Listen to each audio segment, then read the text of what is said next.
E aí, meu nome é Henrique Custódia, esse é o canal da CodeDimension e hoje eu quero mostrar como configurar através de funções o HTTP Interceptor. Bora lá?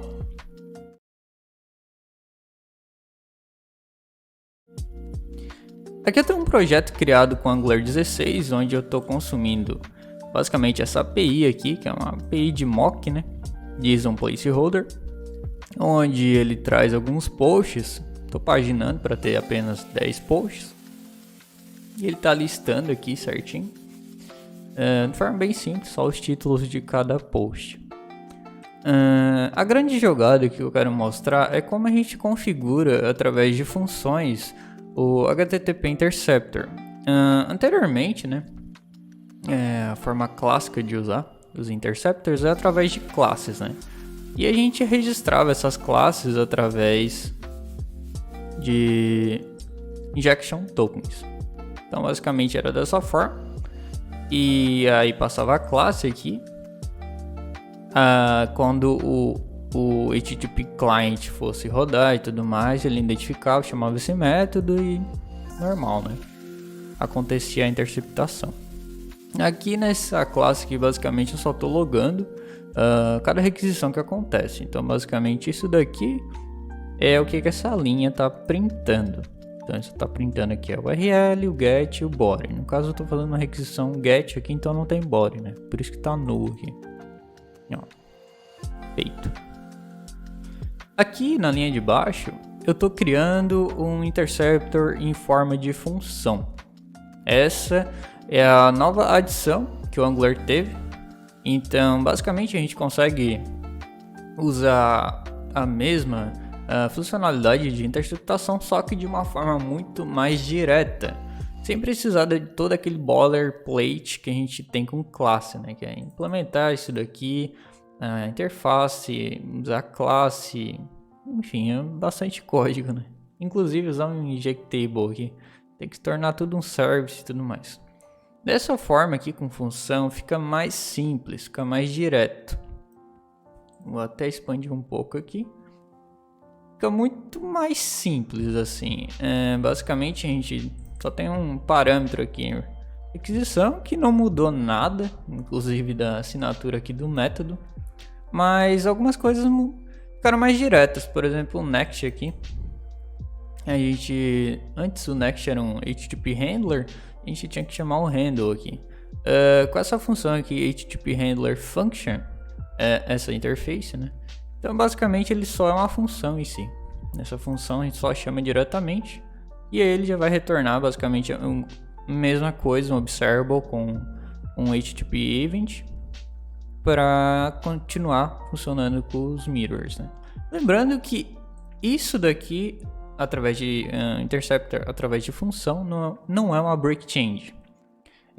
O Angular já fez isso funcionar de forma natural com a interface, né? Esse padrão que tinha já das versões anteriores. Então isso é retrocompatível, o que é bem legal. Um ponto importante para notar é que a gente não precisa mais usar o HTTP Client Module. Geralmente a gente colocaria, por exemplo, aqui, né? Client Module, que seria esse carinha aqui. É o cara que, por padrão, vai registrar, né, o service de HTTP Client, que é isso que eu estou usando aqui no componente. Então a gente não precisa mais usar. Como substituto, a gente só precisa chamar essa função provide HTTP Client. Claro, lembrando que se o seu projeto, né, for do tipo standalone.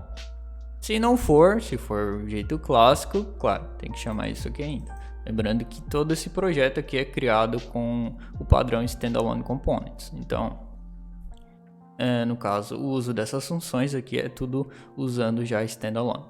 Então, considerando isso, a gente não precisa mais chamar esse módulo. Ao invés disso, a gente chama essa função aqui, provide HTTP client, onde a gente consegue configurar as funcionalidades que o HTTP client vai ter. Então basicamente a gente está implementando aqui os interceptors e também outro ponto legal é que a gente consegue importar os interceptors que foram registrados através de tokens, né? Provavelmente são os interceptors de versões antigas do Angular, o que fica um pouco ruim, né? Ter que migrar tudo para a função, então a gente consegue ter uma retrocompatibilidade através dessa função, with interceptors from DI, que é basicamente importe os interceptors da injeção de dependência, né? Então, basicamente, importe os interceptors que são registrados dessa forma aqui. Essa função aqui permite com que essa classe, da forma antiga, seja ainda usada, né? Claro, a gente precisa tirar, como eu falei antes, o registro desse carinha aqui do módulo, né? Seja onde for. Esse cara, basicamente, ele faz com que o funcionamento do provide tipo client não aconteça de forma correta. Então, é legal tirar para evitar problemas e só usar o provide tipo client. A única coisa que não precisa de mudança realmente é a classe. Só essa mudança de usar um módulo, tirar o módulo e usar diretamente essa função.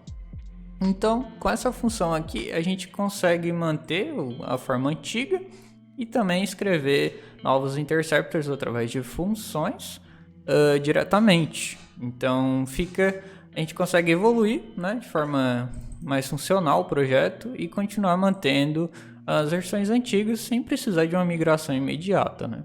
Lembrando que o Angular não invalidou esse padrão de interceptor, mas logicamente ele vai recomendar o que é mais novo, né? Que vai trazer mais modernidade e tudo mais. Provavelmente está recomendando esse padrão que é mais funcional. Então, basicamente ele está chamando aqui, o que ele faz? Ele está basicamente chamando essa função, né? A gente está registrando aqui numa fila de interceptors, que é bem semelhante a um mirror. Então, basicamente ele está só setando um token, né? Que geralmente vai ser um better token, diretamente aqui na requisição. Então, cada requisição que acontecer, independente do método, pode ser um get, um put, pode ser um post, ele vai setar um token. Isso é bem utilizado em qualquer aplicação, basicamente, que precisa de autenticação, né? Então, o usuário vai lá, loga na dashboard, daí a gente já salva em local storage, alguma coisa assim. E daí, sempre que acontecer uma requisição, em vez de fazer isso manualmente, nem toda requisição, que é bem chatinho, a gente vai lá, pega do local storage e bota aqui. Então, basicamente, esse super record token viria do local storage. E aí, a gente passa a requisição e tudo acontece naturalmente, né? Pode acontecer a requisição para o servidor de fato. Aqui eu já mostrei que ele está logando. E eu vou mostrar aonde que esse token está sendo posto. Basicamente em network, a gente vem aqui. Lá no finalzinho, aqui. Não sei se dá pra ver aqui, mas eu vou dar uma expandida. Aqui e aqui. E vou aumentar esse close, talvez. Ó. Next token, super circuit token. Então, basicamente, essa é a ideia. Essa funcionalidade eu acho bem legal mesmo, porque o Angular está se tornando aos poucos mais direto e realmente menos complicado, né? Tá se tornando descomplicado no caso. Vale lembrar aqui que eu falei dessa função, que ela importa diretamente da injeção de dependência, que é dessa forma. Então, se eu tirar essa função, o log vai parar de funcionar. Ó, que interessante. Não deu nenhum erro, mas simplesmente ele parou de considerar. Isso é justamente porque o provide HTTP client, essa função, ele já espera que a gente esteja usando os interceptors da forma nova, que é através de funções.